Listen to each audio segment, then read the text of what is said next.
हा यायचा दररोज दारू पिऊन उगाच बायकोला ठोकत बसायचा आणि दुसरी आणि आरोग्य प्रमाण झालेले आहेत, बाहेरचे नाद पुरुषांना लागलेले आहेत, तू नको आहे, मग स्त्री वैतागून जाते ना निघून.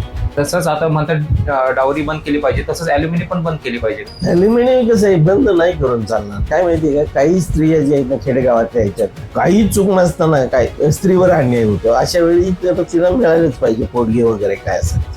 पुरुष सुद्धा एवढा चांगला नाहीये, म्हणजे तू सुद्धा व्यवस्थित बायकोला ट्रीट करू शकत नाही. त्यावेळी त्यांनी त्या बायकोला सांभाळण्याची जबाबदारी आहेच. म्हणजे बायको जर नोकरी नसेल, हे नसेल, हा यायचा दररोज दारू पिऊन उगाच बायकोला ठोकत बसायचा. अशा वेळी बायको काही रागवायचा जाते माहेरी. माहेरी तरी काही तिचं उत्पन्नाचं साधन काहीच नाही.